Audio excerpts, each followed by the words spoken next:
আমাদেরকে ঋণের বন্ধনে আবদ্ধ করেছেন। আপনাদের সবাইকে দেশ নেত্রী বেগম খালেদা জিয়া এবং বিএনপির ভারপ্রাপ্ত চেয়ারম্যান তারেক রহমানের পক্ষ থেকে ধন্যবাদ ও কৃতজ্ঞতা জানাচ্ছি। আসলে দীর্ঘ 17 বছর আমরা ফ্যাসিবাদের বিরুদ্ধে সংগ্রাম করেছি। আমাদের সংগ্রামের মূল বক্তব্য ছিল আমরা একটি নিরপেক্ষ ভোট চেয়েছি।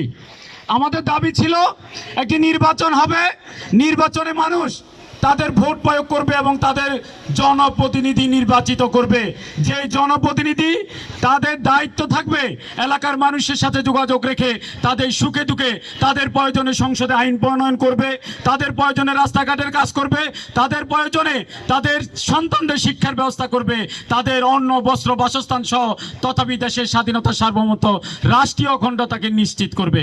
কিন্তু 17 বছর আমরা ফ্যাসিবাদের বিরুদ্ধে এই আন্দোলন করে ফ্যাসিবাদ থেকে শেখ হাসিনা থেকে আমরা এই ভোটের দাবি অর্জিত করতে পারিনি। সর্বশেষ 2024-এর 5ই আগস্ট গণবিস্ফোরণের মাধ্যমে ফ্যাসিবাদী সরকার শেখ হাসিনাকে বাংলাদেশ থেকে পালিয়ে যেতে হয়েছে। এরপরে আমরা দেখলাম, আমরা আশা করেছিলাম দ্রুত একটি নির্বাচন হবে। সেই নির্বাচনে আমাদের যে মনে যে সুপ্ত ইচ্ছা ছিল সেটার বাস্তবায়ন হবে, এ দেশের মানুষের অর্থনৈতিক মুক্তি হবে। কিন্তু গত 17 বছর যাদেরকে আমরা পাশে নিয়ে ঘুরিয়েছি, যাদেরকে নিয়ে ঘুরেছি, যাদের দুঃখে কষ্টে আমরা পাশে ছিলাম, তারা আমাদের পাশে ঠিকই ছিল। কিন্তু তাদের মূল চেতনাটা ছিল এরকম, বুক মে শেখ ফরিদ বগল মে ইট। তারা আমাদের সাথে ঘুরতো, পিছনে আমাদেরকে ছুরিকাঘাত করত। তারা অনলাইনে বিভিন্ন ভাবে বিএনপির বিরুদ্ধে প্রপাগান্ডা করে বিএনপিকে প্রশ্নবিদ্ধ করার জন্য চেষ্টা করেছে। আজকে সবকিছু দৃশ্যমান হয়ে গেছে। আসলে আল্লাহ পাক যদি কোনো কিছু আমাদেরকে জানাতে চায় তাহলে কিছু সিমটম দিয়ে দেয়। যেমন শেখ হাসিনা ওয়াজেদ তার ক্ষমতা ছাড়ার 5-7 দিন আগে একটা সাংবাদিক সম্মেলন করেছিল, আপনারা হয়তো দেখেছেন।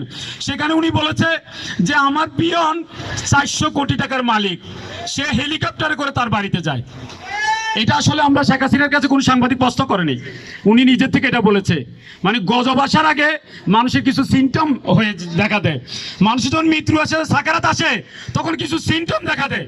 আজকে আমরা দেখছি সেই গুপ্ত সংগঠন যাদেরকে আমরা তাদের বিপদে আমরা সবসময় তাদের মাথায় হাত রেখেছি, তারা আজকে ধর্মের দোহাই দিয়ে রাজনীতির কথা বলে। একদিকে ইসকনের সাথে বৈঠক করে, একদিকে বৌদ্ধদের কাছে গিয়ে বেড়াতে গিয়ে তারা বলে যে আপনারা জান্নাতে যেতে পারবেন যদি তাদের মার্কা দাঁড়িপাল্লায় ভোট দেন। আবার তারা দেখছি মন্দিরে গিয়ে বলছে রোজা এবং পূজা এক। তারা হচ্ছে মুনাফেক। নাউজুবিল্লাহ।